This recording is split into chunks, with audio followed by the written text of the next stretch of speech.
Hey, yeah. Yo, it's your host with the toast, you know? JK, Young Jordan Cross, the boss, man. Today I'm here to talk to you guys about light and darkness. You have to understand that in this world, there's a bunch of deception. There's shit to lead you astray, to try to knock you off your course and off your path, and to make you believe that there is no God. Well, you can't get something from nothing. And life begets life. Understand that. And there's always been a battle between light and dark. You see it over and over in the movies. You see it in Star Wars, you know. Luke, step into the dark side, you know. But you could choose the light side and be a Skywalker in this, you know. But it's up to you. It's your choice. It's always been your choice. That's the most beautiful gift that God has given man. He's giving you a choice to either do or don't do, to be good or to be evil. And you know right from wrong in your heart. You know what's good and what's not good. You don't even have to read a book or read the Bible to know that. You know, just treat people the way you would want to be treated. Don't be deceptive. Don't scam, hurt, harm people. And you're good. Do good deeds. Give. You know, give to charity. Give to needy. Give to people that they need your help. Little youngins that are looking up to you for a positive example. Give them one. Be that example, you know? So it's kind of like a plant. If I throw a plant in a basement in the dark, it's going to die and suffocate. And that's what happens to these evil people's souls. They smother themselves and they're full of all this anger and hatred and animosity and jealousy. And it just eats away at them and kills them slowly. Whereas the people that step into the light and let their light shine, they grow and advance and adapt and live, flourish, if you will. Now, don't get me wrong. Evil people make it too. But at what cost? You know, what is it for a man to gain the whole world but lose his soul? You know? So, you know, a lot of people these days are becoming atheists because they're burnt out on religion and the way religion works. Well, I am too, in a way, because I feel like religion it's one religion. It's so silly that people are fighting because they're like, my religion is better. My religion is better. Like, who cares what your religion is? Like, as long as you're a good person and intends to do good things and you believe in a higher power, I don't care if you call him Muhammad, Allah, Akbar, Buddha, Jesus. Call him whatever you want. Call him blue. Call him the sky. God said, I am. I am that I am. So he goes by many names. And we can all, you know, coexist if we learn to really love each other. Because if you really loved your God, I'm sure your God doesn't say, hate everybody else. Everybody else is ridiculous. You know, it just does say stuff like, through me is the only way.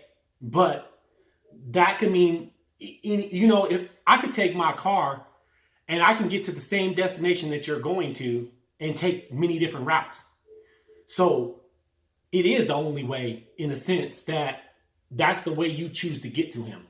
You know, and if we follow certain prophets, you know, and their prophecies, obviously, but if we follow the prophets and their examples, then that's how we get to our destination. That's how we get to God. And I don't care if your prophet's Elijah, Muhammad, or Jesus, or Buddha, or whatever, you know, Krishna, whatever your God is, that's fine, or your prophet or whatever, because it's a roadmap. If you live by those principles, then you'll get to where you're going. And I don't know enough about other religions, but let's take Christianity, for example. A lot of Christians are bitter and hateful and envious for no reason, because Jesus Christ himself accepted people from different denominations, different religions, different backgrounds, different races. He embraced those people. So if you truly believe in this man called Jesus Christ who walked this earth, then you should yourself accept people for who they are. You know, you might not accept me for how I dress or how I look or how I talk, but that's all right with me because I don't care. You know, I'm going to keep letting my light shine. I'm going to keep doing my thing over and over, day in and day out, because it's not you that judge me, it's God. And this is my thing. If you decide to be an atheist, that's your choice. I won't judge you. We can be cool, you know, just don't down me for my beliefs, you know? And, but it's like this to me. Even science proves that there's a thinking substance in this universe, that the molecules and the atoms, they react and they do it in an intelligent way. So therefore it's thinking, it's intelligent. To me, that's proof that there's a higher intellectual being that caused these things to come into formation. I don't think they just magically happen through some big bang. You know, if the big bang happened, it was orchestrated. It's too complicated. It's like a Rolex watch. This universe is too precise. Like any offset or wrong movement fucks the whole thing up. You know, so like our Earth is rotating at 1,000 miles per hour. We're fucking spinning, but we don't feel it, and we're staying in alignment with this sun and this moon as it moves, and day turns to night. It takes 24-hour period. It's crazy, man. The design is so complex that I feel like it's not by accident. But that's just my belief. And here's another thing. Say I live my whole life believing in a higher power. I'm not religious by any means, but I'm super spiritual. I believe in the spiritual. I accept all religions. I practice Native American sweat lodges. I practice Christianity. I looked into Buddhism, Hinduism. I've researched those just out of curiosity. But at the end of the day, I choose just to be religious. I mean spiritual as opposed to religious, because it's all about spirituality. And if I live my entire life believing in a higher power, and I die, and there's nothing. There's no higher power, there's no afterlife, there's no nothing. And I died. What did I lose by spending my life believing in something higher?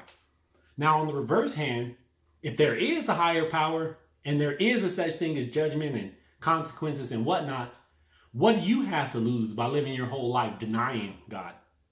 And in addition to that, it's a lonely life to not believe in something. You know how many times I've been alone, but I haven't been alone? Do you know what I mean? I've been in solitary confinement, and I've been with God. I've been with something else, something to protect me, to talk to love me. That's been an incredible blessing on my life. I can't tell you. That's blessed me 100-fold. Psychologically, mentally, emotionally. I love having that support. So for me personally, I'm going to choose to walk in the light. I'm going to choose God every time. I'm going to choose in the Most High. I'm going to choose that. I'm going to make that choice consciously every day. And I feel like you should too. And if you don't, that's on you. I won't judge you. No judgments here. You know, like I said, we could be cool. Just don't down me, and I won't down you for your thing. I'm just asking. I'm posing a question right now. I'm not downing you. Do you? Hey, this has been your host, Jordan Cross, the boss. I'll get back at you with another video soon. Hope you guys have a blessed day. Thank you.